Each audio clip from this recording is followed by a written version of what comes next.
Hello, welcome back to my world of stuff. Doctor Who video for you today, always popular. A couple of Doctor Who things in the post which we will unbox, and a bit of Doctor Who news to discuss. Let's go!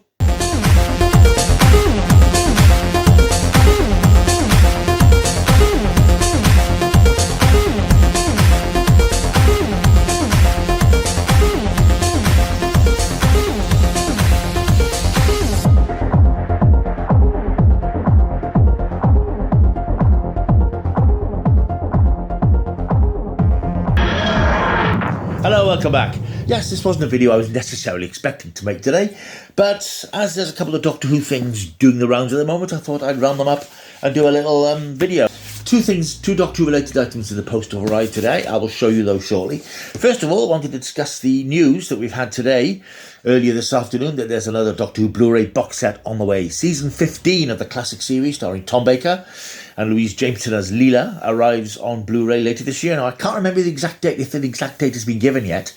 I had a press release about it this morning. I occasionally still get them from the BBC when they remember. And I suspect it's March or April, May. I think it's possibly April. If you know for certain, please let me know, because I've been to look on a couple of sites that have it up pre-order and they haven't got a date yet. Apart from Zavi that says it's due in December. I don't think that's the case somehow. There certainly wasn't one on the press release I had this morning. So it's on its way. It's clearly on its way. And it looks like another interesting release. As usual, the BBC have done one of the little mini-sodes to promote it, little trailers, written and directed by Pete McTeague. This one's called Lilo the Time War. And if you haven't seen it yet, nip over to YouTube to have a look.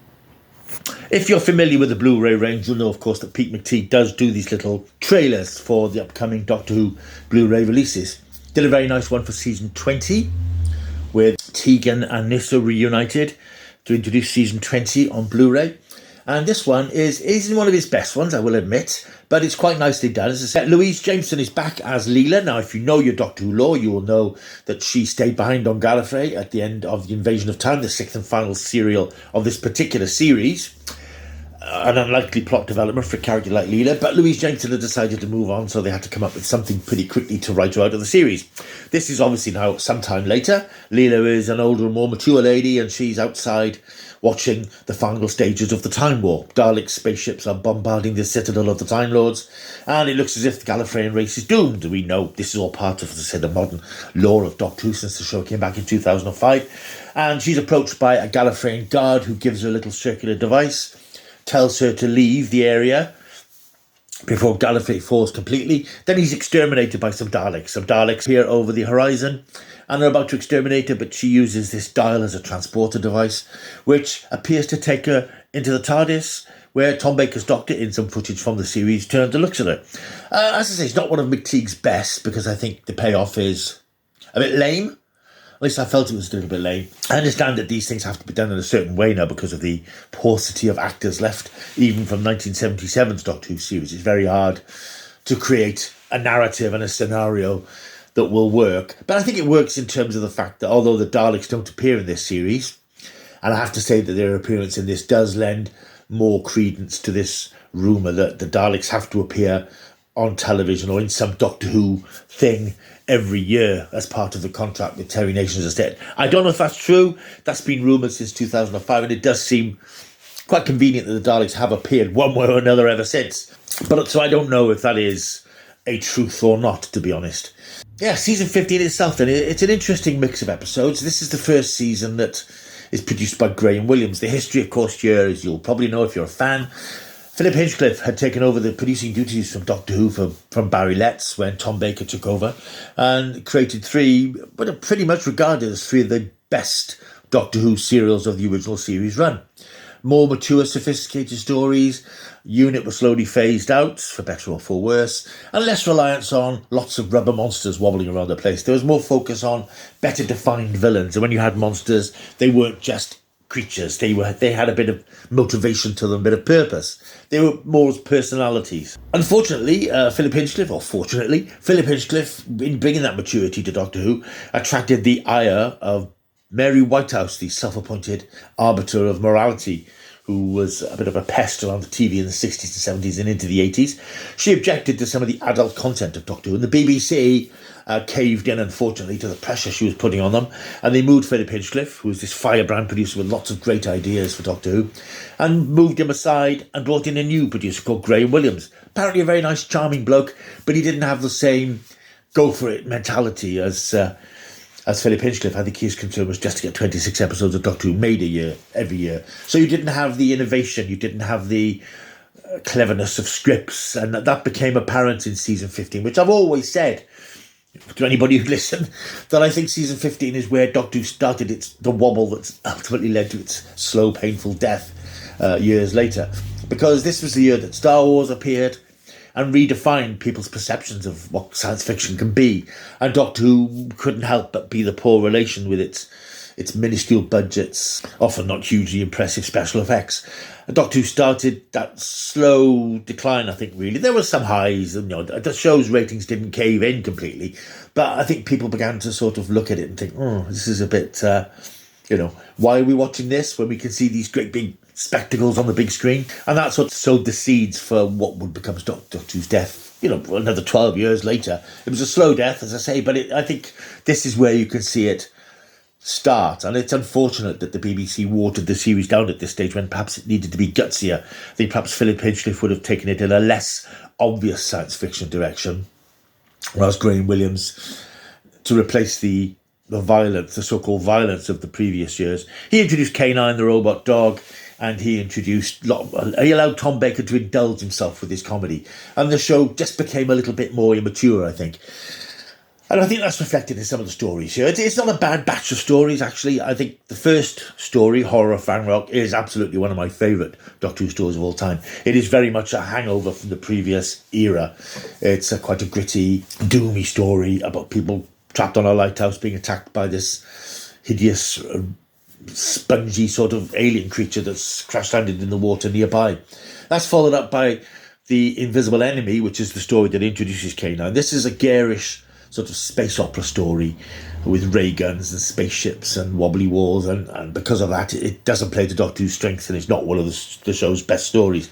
It's written by Bob Baker and Dave Martin, the so-called Bristol boys, who wrote a lot of Doctor Who in the 70s, and yeah, it's not one of their best efforts. And of course, as I say, it introduces K9, who was to bedevil the series for several years after this. Then we have another good one, Image of the Fendal, written by Chris Boucher, who had written the Face of Evil and Robots of Death for the previous season. This is another quite spooky sort of horror-tinged story with sort of hints of Quatermass, with this idea of this bunch of archaeologists in a country house who dug up this skull, which has got some connection to an ancient life force, which comes back to life. Very atmospheric and very nicely done.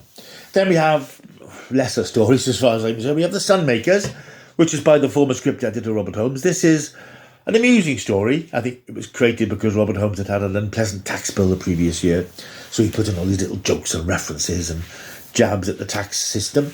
Then we have the disaster of the series, a serial called Underworld, a 4-part story, which is very ambitious, but unfortunately the BBC's budget couldn't stretch it. It's all set on a planet which has been created around a spaceship because of the space debris that's been attracted, and it's an unlikely tale of this planet, which is a network of caves. Unfortunately, realising it in the studio was done by way of a model, so it's very heavy on CSO, colour separation overlay, or green screen as we know it today. Much more sophisticated today than it was then. So the backgrounds look very fake, and it's a very tedious, repetitive sort of run around. And the series ends then with a sort of highlight, a slightly shambolic invasion of time, which sees the Doctor apparently working with an alien race to overthrow the Time Lords. But who are this alien race and who's lurking in the background? No spoilers in case you haven't seen this story from 40-odd years ago. But it's quite good fun. It sort of wanders around a little bit. And here is where we see that Tom Baker's really off the leash now, and he's just being silly a lot of the time. And just undermines what had been such a good portrayal of the Doctor. So all in all, it's not a fantastic season, but it'll be nice on Blu-ray. Obviously, it's been scrubbed up within an inch of its life. It will look fantastic. If you see the trailer, which is on YouTube now, of course, you'll see that it looks great. They've obviously done a very good job in scrubbing these things up again, bearing in mind that these episodes weren't recorded in high definition. and they're upscaled very well. I think the team do a good job on them. But what attracts me to these, as I said before, are the new special features, and there's an interesting bunch on here. We have Dr. Matthew Sweet doing another one of his in-depth interviews. This time he's talking to Louise Jameson, who played Lila. Then we have Toby Hidoki, who's doing a making of Horror Fan Rock. I can't remember if there was one on the DVD release of the story, but this, I wouldn't say they go back to the location because it was all filmed in the studio with Pebble Mill in Birmingham. But he seems to meet some of the cast who've not been interviewed before, and he's out and about with Louise Jameson. That looks like fun. There's a piece down on Greg Williams himself. That'll be interesting because I don't know a great deal about him, how he worked professionally, how he got into the business. So that should be quite interesting. There's the usual behind the sofa features with various cast members watching the episodes. I think which does look very interesting is a very recent, looks like a very recent reminiscence interview with Tom Baker. Tom's nearly 90 now. I think he's either 89 or 90. And he looks good on the clip that you've seen on this trailer. He looks really good. And I love the way that he says, sometimes I'm talking to people and I often wonder what on earth I'm talking about. And I think that's the impression that anybody who's spoken to Tom Baker will probably get, that the man's flights of fancy take him into all directions. So I'm looking forward to seeing what could be the last in-depth interview with Tom Baker. And I'm hoping the man's around for years yet, because he is a legend. And I think when he does pass, that will really be the closing of a massive chapter in the history of Doctor Who. But let's hope that doesn't happen for a while. And then there's all the usual bits and pieces that are being ported over from various DVD releases. We also get some new special effects. It looks as if Horror Fan Rock's effects have been updated.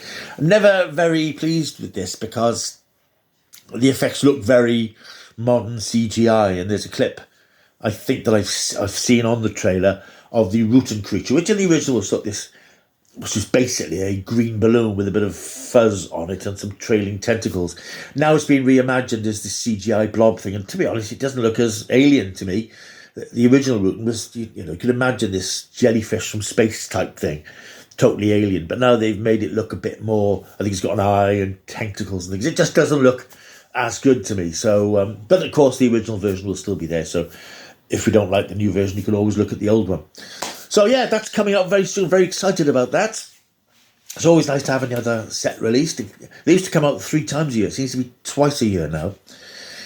But yeah, I'm really looking forward to it. As I say, it's not a classic Doctor Who season. It's not a classic Tom Baker season. But there is some good stuff there and some very good special features. So it's out later this year, April, May time. Get your orders in now. And of course, I will review it when I get hold of my copy. Quick unboxing time. I had 2 items in the post today. 2 books. And they're Doctor Who books. The novelizations of the 360th anniversary stories are now released physically. I think they were available as ebooks after the transmission of the episodes. Now they're out in paperback, and I've got 2 of them. They've arrived today. The Star Beast, which was the first of the 3 specials based on the old Doctor Who magazine comic strip. It's a slim volume, as you can see. It's written by Gary Russell, a long-standing fan of Doctor Who. Used to be a script editor on the show. And he's written what seems to be a fairly straightforward transcript of the story I've seen on television, with a few little extra bits and pieces. I've read the first couple of chapters. They only came this afternoon, and obviously they're not great heavy reads. But I've read the first couple of chapters, and yeah, it just seems like a by-the-numbers sort of very Terence Dicksian, and I think that's probably the best compliment you can give somebody writing a Doctor Who novelisation. That's the Star Beast. Oh, yeah, I'll just show you in case you hadn't seen it properly. That's the cover. That's the back cover. And there's some of the inside pages. Right, the other one which I've got, because I haven't got the second one, I've got The Giggle by James Goss. This is a bigger, chunkier volume. This runs to 212 pages, whereas the Star Beast, I think, was 150. This is the superb third, I still think, one of the best stories of modern Doctor Who. Controversial, I know, but I just love this story. There's so much exciting stuff going on in it. And I think, having a quick look through it, I think he's done it in a slightly different style, perhaps, from what I gather from some reviews. Some of it's from the narrative, from the perspective of the Toymaker himself. Some of it, I think, is quite Douglas Adams-ish. I think James Goss has written adaptations of Douglas Adams' stories in the past, and he's done them as sort of pastiches, if you like, of Douglas Adams and stuff. And this, you've got things like this is the bi-generation sequence, which is sort of split into 2 parts. So there's little stylistic things I think he's done. While Blue Yonder I haven't picked up yet, I'll probably get that next month. I'm a little bit behind with reading and watching things at the moment, so I just thought I'd get these two to kick me off. And there will be reviews of these up on the Starburst magazine website in the next couple of days, weeks, whatever. I don't think it'll take me long to read them. So those two are out now. So yeah, this is an unexpected video. I hope you've enjoyed it. My little chat about season 15, which is out a couple of months' time on physical media. Let me know what you thought of the video. Leave a comment down below. Like, subscribe. Share, if you want to. And stick around. Again, as I always say, there's always a couple of new subscribers by the time I do another video. So welcome aboard to the newbies. Please stick around. Take a look at whatever else is on here. There might be loads of Doctor Who stuff on here. So I will go away now. I'll see you soon until I do. Keep taking the stuff.